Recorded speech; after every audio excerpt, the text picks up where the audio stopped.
Okay. I don't know how long this recording is going to go. Today we kind of got off to a rough start.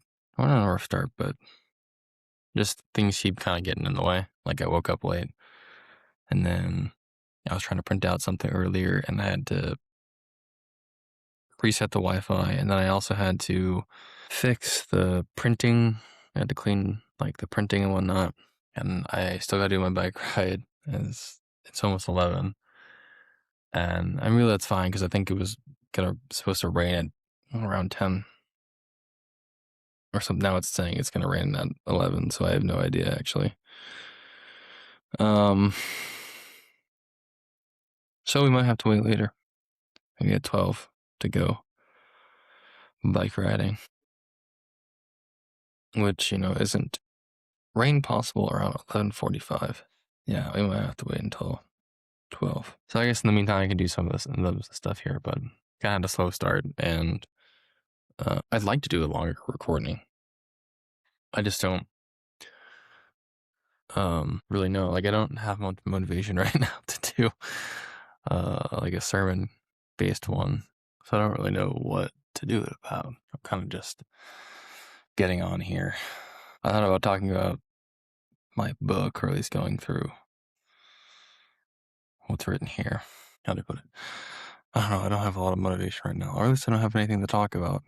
I've been in this sort of strange space with philosophy in general where it's hard to like estimate the value of it, though I still feel compelled by it, and it's hard to know the value of it, because you have this idea of everything ultimately being solved in Jesus. All right, like knowing fundamentally that you can't solve the problems of the world yourself, and you don't even have the I guess background hopelessness that you had before when you didn't have Jesus, where you're like, well, I don't know how to solve the problems of the world, but it makes no sense to go backwards, or it makes no sense to abandon it because there might be a chance in furthering it, right? Now it's like, okay, there is actually no hope. There is no ultimate hope in philosophy for the goodness of the world. And the problems of the world will never be solved by something that I do. They will be solved through Jesus Christ and Him alone. Like He will come back and fix everything that's wrong with the world. And so the question becomes like, what is the point of philosophy? What is the point of talking about it? What is the point of talking about things like economics or psychology or anything like that, right? Is it just intellectual masturbation at this point? And there's not a great answer to that. I mean, the book that I'm writing, the value of that gets solved in the sense that, okay, I put my greatest effort on display in showing my philosophy so that I can reveal it to be useless at the end. I can reveal it to be, if not useless, insufficient for who Christ is. And so, like, the philosophy gets value in showing its impotence and showing its insufficiency for solving the problems of life, and really for getting us out of just pure nihilism and power and pleasure. Much of the value is in that. So you have that on the one hand, and on the other hand, you kind of have this. Well, there's also the problem of. Well, let's go with the medical analogy. Um, there's also another way of looking at it where you can say, philosophy is like medicine, in the sense that medicine strives to solve sickness and disease and extend lifespans. But no matter what medicine does, or how advanced it gets, or how much effort or time you put into it, people get sick and die. And people get sick, they degrade, they degenerate, and they die. And there's absolutely nothing you can do about it. Um, you can only kind of extend the timeline on it, and you can make people somewhat more comfortable and get more out of the life that they have already. But you can't solve the problem of sickness or disease or death. And it's the same thing with philosophy, where philosophy doesn't solve the problem of evil. Philosophy doesn't solve the problem of emptiness. Philosophy doesn't solve the problem of nihilism or power um, or death. It doesn't solve the problem of meaninglessness. You can only get more out of life through it than you would have otherwise. You can only kind of somewhat improve the quality of the conditions. You can only somewhat put people back on the right track. You can only somewhat reshape the world if the philosophy is potent enough towards a marginally better world without actually solving the problem of evil. And so, philosophy gets this kind of marginal utility such that it's not absolute non-value, meaning something like you'd rather have it than not have it. But compared to what Christ does, it's like nothing, and a human being would rather have access to medicine and advanced medicine, right? But the most advanced medical care in the world cannot give you eternal life. And, you'd rather have access to philosophy and to a philosophy of life. But the greatest philosophy of life will never free you from sin or evil or a degrading world. And so you sort of ask yourself, is it enough? Is it enough? Is it worth it enough to pursue it? And that's a question which is entirely too abstract to answer. Like you have to answer it from this personal perspective, meaning something like the pursuit of philosophy and of writing is so costly with such a marginal benefit to it that for yourself and for other people, that you only can pursue it if you really enjoy it, something like that. At least with a doctor, if you're in the medical field, at least with a doctor, something like that, you have you get I guess the prestige, you at least get paid, right? You at least get paid well to be a doctor. But it's not the case with a philosopher. You can get stable university positions if you have connections and if you go along with the institutional prejudices and your colleagues respect you. But it's very much not pay to win, but it's very much kind of a club. A university of philosophers are a sort of club that stick together. And if you value the independence of thought, if you hold philosophical positions that are radically against whatever institutional philosophy is going with, whatever's trendy in institutional philosophy, the likelihood of getting something that's stable within the university context is minimal. And the point of all this is to say is that like a genuine philosophical pursuit is inherently unstable from a social perspective, from a money perspective, from a your status in the community. It's unstable financially because like nobody pays people to be philosophers unless they're already within the university standard, which is sort of an echo chamber, where positions depend very much on your thought content.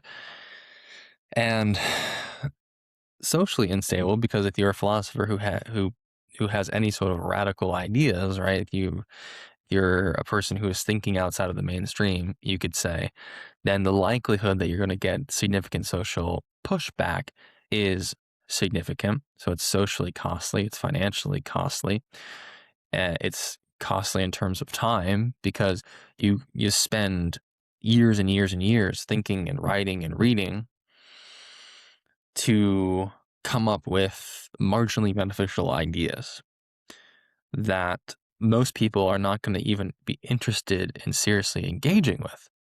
You think of the most, influential think about the most important and influential books, philosophical books in the world, and the vast majority of people have not read them. Some of them haven't even heard of them. I mean, the degree of people who haven't heard of like Immanuel Kant, never mind read, something like the Critique of Pure Reason, or even just engage with the ideas in general. I mean, it's staggering. Most of philosophy's influence is this. It's a second order dispersed influence. Like the ideas of John Locke, for example, influence our society today. That's not because the individuals in our society have invested their time and energy and money into reading and understanding John Locke, but because the founders of the country, a certain select group of people, were influenced and invested in John Locke's ideas, and they went on to sort of create the institutions that we all inhabit.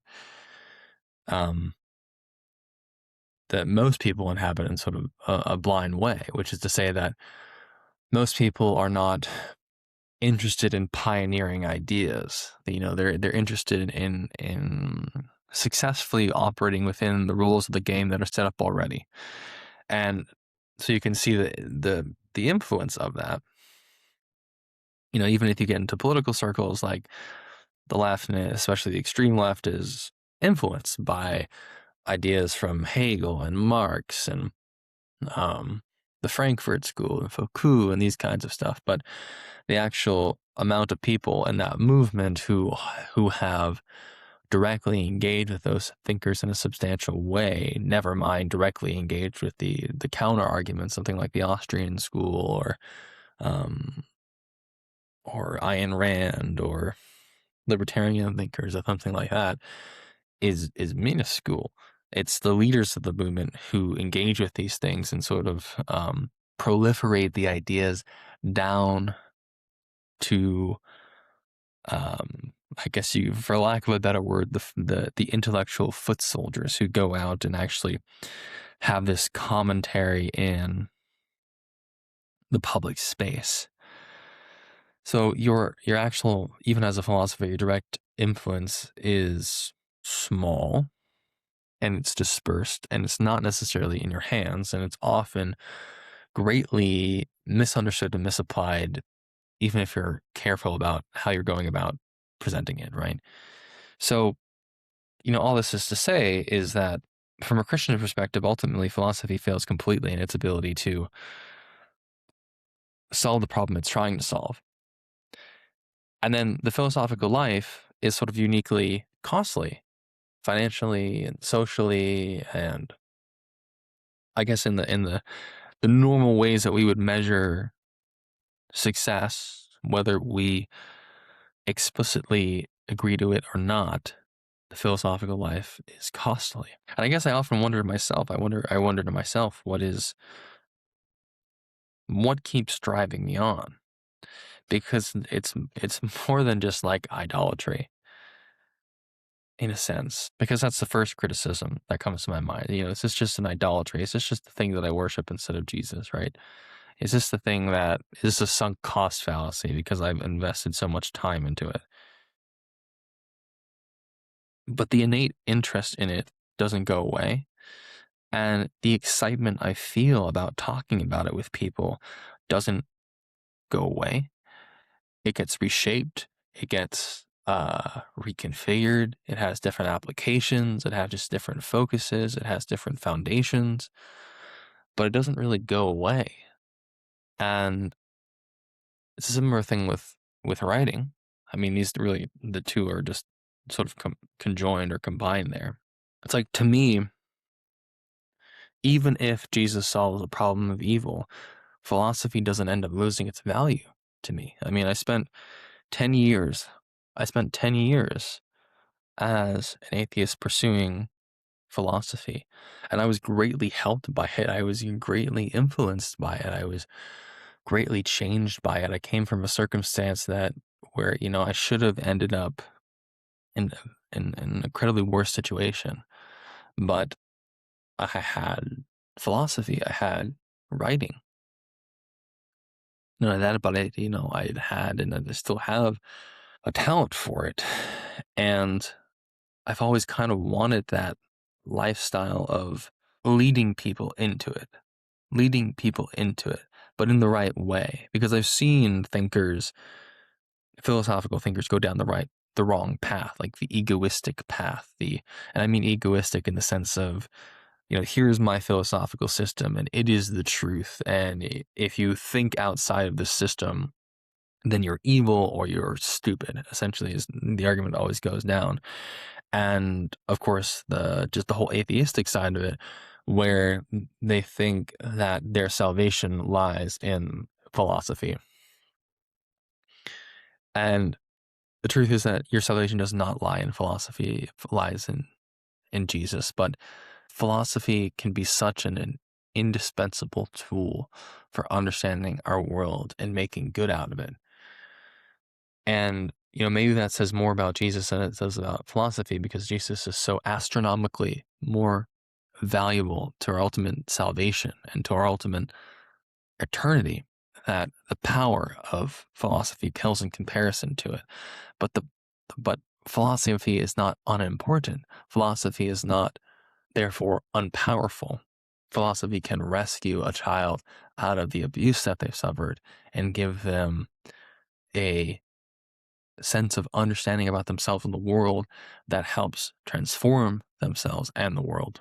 I've always wanted to engage directly with people in these conversations.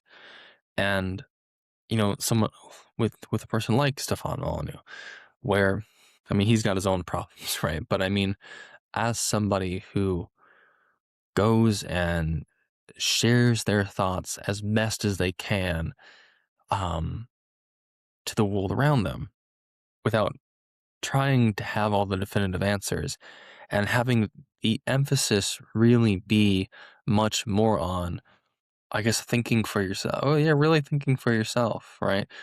But growing with other people by deliberately talking about these things, by deliberately thinking about these things, and by trying to live them out, trying to develop the praxis underneath to really live them out. So that's where I feel like that's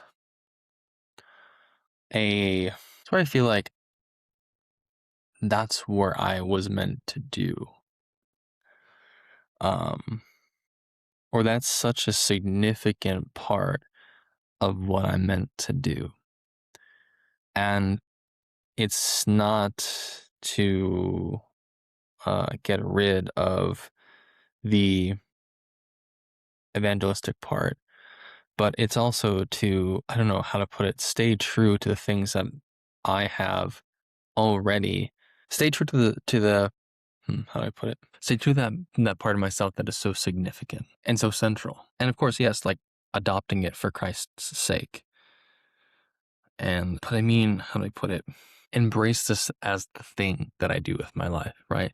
Despite the costs or the potential costs of it.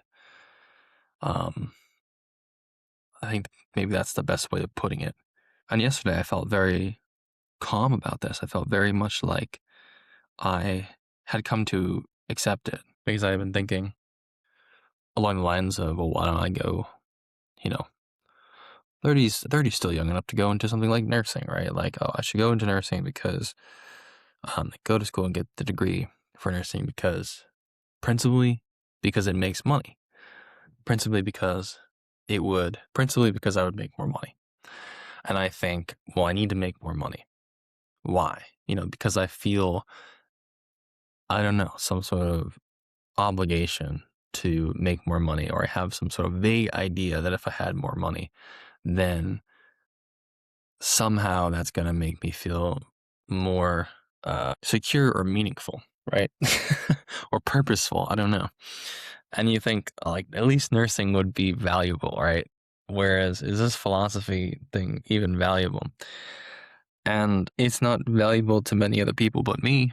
But does that mean it's not valuable? And there's also the question again of like, I have invested so much into this, and I have gotten so much out of it. And the more time I invested, the more consistent I am, which is the big problem I've been dealing with. My life is in my life is just that like daily consistency, which is beginning to be solved because I'm getting on here and doing things on a consistent basis and engaging with this stuff on a consistent basis. What's the point of deviating? What's the point of significantly deviating? Even I have to go back to the to where I was before, where I was working full time and doing this.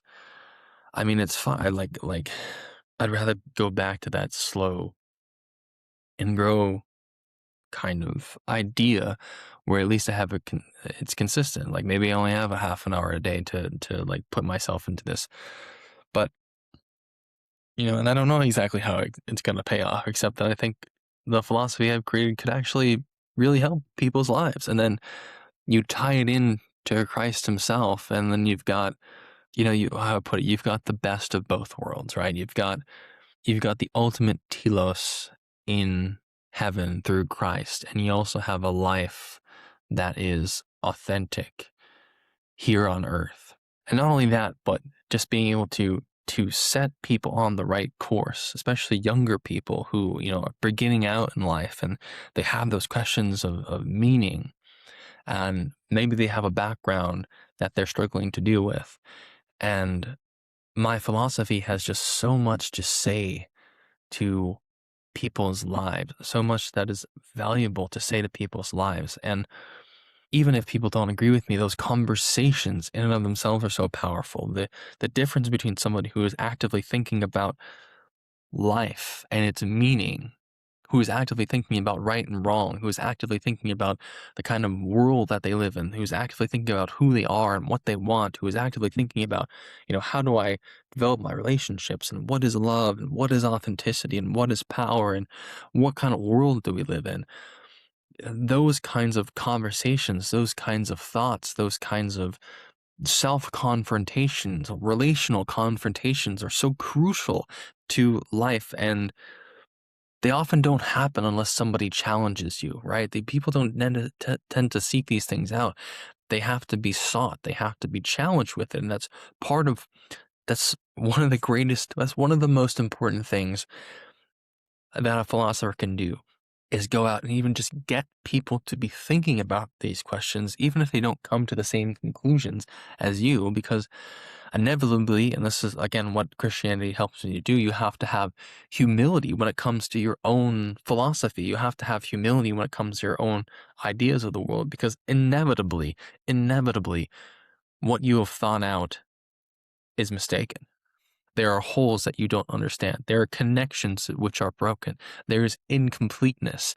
There is brokenness within any philosophical system.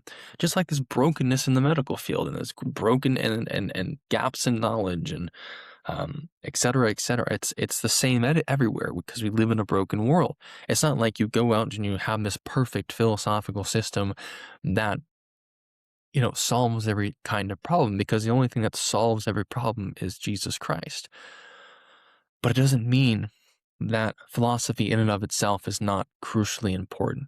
And I have this talent, and I have this interest, and I have this drive, and it's been with me, since I was 15. And regardless of whether it has never ever brought me fame or money or prestige or any of these kinds of things, and yet I'm still here doing it because why? Because it's it is of such importance to myself, and it's of such importance to the world, whether or not they recognize it, that I am compelled to return to it again and again, especially because I have some sort of capacity with it.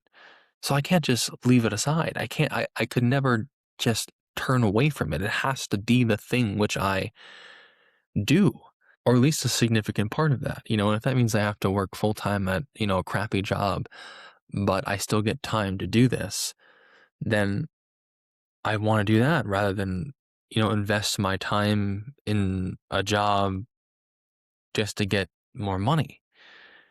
Especially when I work at a job that's quite convenient for being able to think and is flexible with scheduling and things like that. And, again, maybe eventually something comes out of this. I don't know.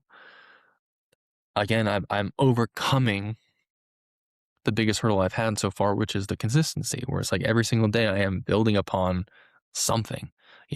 I'm rebuilding that identity, which is so crucial. And so I think solving that foundational weakness is going to pay great dividends over the long run. But I think the last thing we need to do is turn from the path that we've been going down. I think the last thing we need to do is, is fundamentally turn away from this. We shouldn't we shouldn't turn away from this at all. We need to press forward, but press forward more intelligently, for sure. And it's, I don't know how to put it. It is simply impossible for me to let go of this part of myself for no compelling reason. It'd be one thing if like Christ himself came down to earth and said, William, I don't want you to do philosophy anymore. I don't want you to do any of this kind of writing anymore. I want you to completely devote yourself to, you know, this thing over here, which you have no, you don't find valuable at all. Because, hey, it's God talking to you, and God is going to end up knowing better than you what is actually going to bring you fulfillment and happiness. But Christ is not doing this. If anything, he's allowing me to lean into it. The only thing that has really come up to compete with this is evangelism, which it's not really a competition, and they blend very well together. But I mean, there's a little bit of balancing between like the time you spent learning to do evangelism, essentially, though it's becoming less and less time having to invest in that because it becomes easier and easier to kind of talk about the message, and it's mostly hands-on work anyway. But there's this, balance that you can have between the or a mixture of the evangelism and the philosophy together. And I just wrote a little piece called Christian Egoism, where I talked about how the self is, something that is not something that is annihilated by Christ, and it's actually fulfilled in Christ, and the ego is fulfilled in Christ. And this was a blend of theology and philosophy, which was partially evangelistic in the sense that, there are definitely those secular types out there who believe that if you come to Christ, that who you are, your individuality, is going to be suffocated and destroyed by Christ, right? It's a form of slavery that just annihilates your sense of meaning and purpose and individuality and uniqueness, and you get absorbed into this blob of a body that is just only directed by Christ, when of course the reality is that Christ created you. Christ created your uniqueness, your individuality. He created who you are, and he is not only the key to that true individuality, but he's the key to like what you really were meant to be, what would really fulfill you, what would really restore you. He is the path to that. And so there's plenty of atheists out there, or plenty of secular types out there, who fear Christianity because they have a misunderstanding of the concepts involved. And part of the evangelistic task is to sort of be able to philosophically lay out what is Christ even talking about? What is he teaching? What does it actually mean? What are words like sin and redemption and salvation and dying to the self? What does that actually mean? So there's not necessarily a contradiction between evangelism on the one hand and philosophy on the other hand. And if anything, I think that Christ is encouraging in me a public version of this, because for a long time, there was a few years for sure. I mean, there were years in my early 20s where I wasn't going public with anything because I knew what I had to share wasn't competent enough. And then there was a few years in between where I wasn't sharing with the public because I was incredibly pessimistic about the response. I was incredibly pessimistic about the how would people treat it, and whether what kind of impact it would actually have on people, and whether or not it was even possible for people to understand or grasp what I was talking about. And I there was a certain aspect where I thought the world I don't owe the world a philosophy. I don't owe the world engagement. I don't owe the world, et cetera, because I was afraid of the reaction. And now Christ, so I would write and I would study philosophy and whatnot, but it was all self-absorbed and it was all self-focused. Um, Selfish in the true words is being like cut off from other people and concern for other people. And now Christ is freeing me from that. And he's certainly pushing me to engage with other people. I mean, the street evangelism is one particular example of that, where he has very much been pushing me into engaging with people in the public. And it's the same thing with these recordings. It's the same thing with writing on Substack, et cetera, et cetera.